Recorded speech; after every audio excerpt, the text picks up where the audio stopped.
understand how important making sure Iowa's voice is heard is in Washington, D.C., and trying to cut through that chaos and dysfunction. I'm a mom who drives a minivan. I bring a little Iowa common sense to Washington, D.C., and that was my goal, because I understand how important those Iowa values are to all of us in this room. Because Iowa values are heartland values, and heartland values are American values. And we all know that, and that's why you're here. So I'm so grateful to all of you coming out today. Cheers to you for helping be on Team Hinson so we can get this done.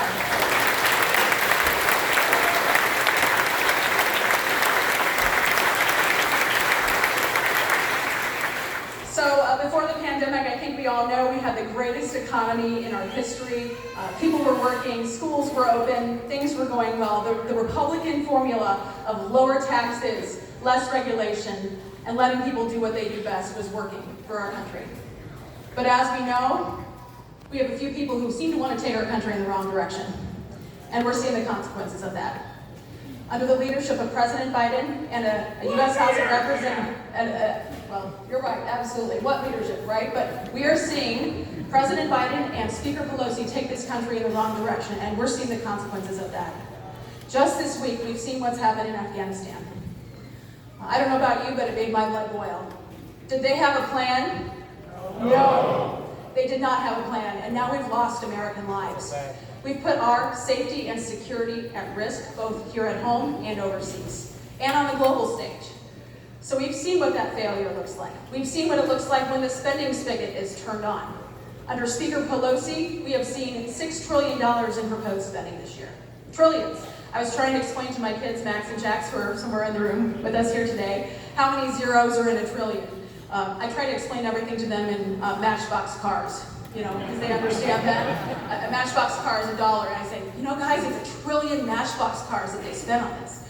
It really hits home, because if my 8 and 10-year-old understand that, it's our job to try to make sure the Democrats in Congress understand that. We will not stand for this kind of spending long term. We have to stand up.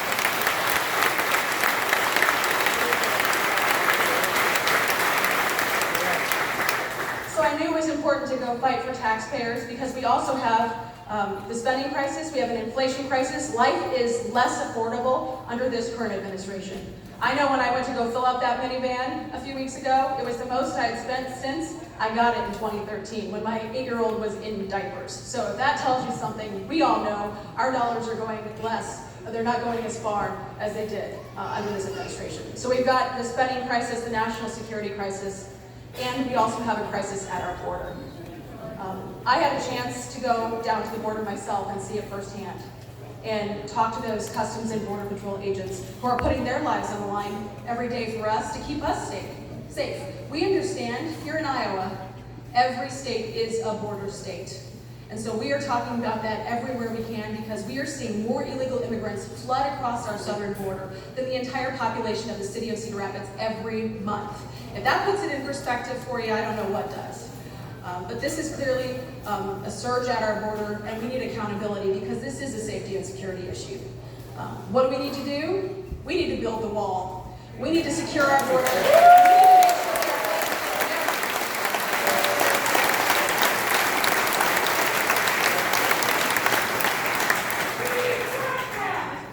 We love President Trump, don't we?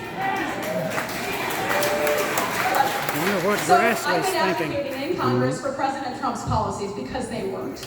Because we know they worked at the border, and they kept Americans safe. So again, I'm fighting for taxpayers, I'm fighting for the safety and security of our families. And speaking of safety and security, I know Chairman Kaufman already recognized our law enforcement in this room, but we all know what the left is trying to do to law enforcement right now in this country, don't we? Are we going to stand for that? No! So we are going to stand for defend, not defund. Can I hear you all say it? Defend, not defund. That's absolutely right, and I can assure you, if you are in law enforcement, you know it, and you know everyone in this room knows it. We have your back.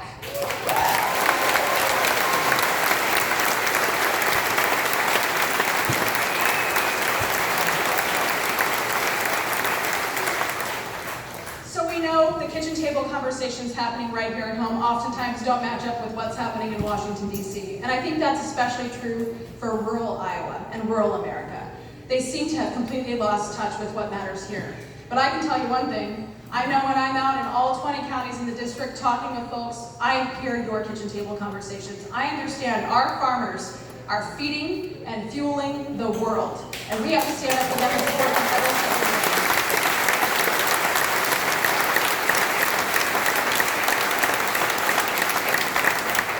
Our to-do list in Washington, D.C. is very long right now. As you can imagine, we're fighting against a spending spree like none other. We're fighting a national security crisis. So what am I trying to do? I'm trying to make sure I'm standing up for taxpayers by standing against this crazy out-of-control spending. I'm fighting for taxpayers and for rural America by standing up for our small businesses, trying to make those tax cuts permanent long-term. We need to get the government out of the way. So that's why I introduced the Red Tape Reduction Act, which would make 5 of President Trump's best anti-regulation policies permanent. That's the kind of policy that will get this country.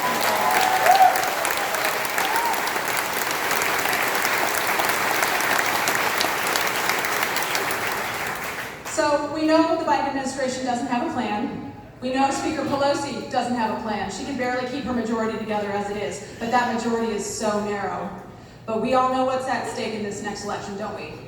It is truly the future of this country. I know it, you know it. It's why you're here today. It's why I'm here today. And it's why you sent me to Washington, D.C. to work for you, to be your voice. And I am here today to say no matter what storm comes in the next year, we are ready to fight. We are ready to win, and we are ready to retire Nancy Pelosi. I don't want it. No, I'm fine. Yeah. I'm not from here. I'm from District 1. So it is an honor, an absolute honor for me to represent you in Washington, D.C., to fight for your families and fight for mine. My husband, Matt, and my kids are here somewhere. Matt and kids, where are you? They're in the room somewhere. Well, anyway, let's give a cheers for my husband, because he's putting up with a lot, right?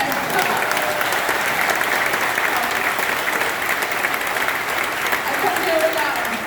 So that's why I'm here today, to ask for your support, because we've got to do this again.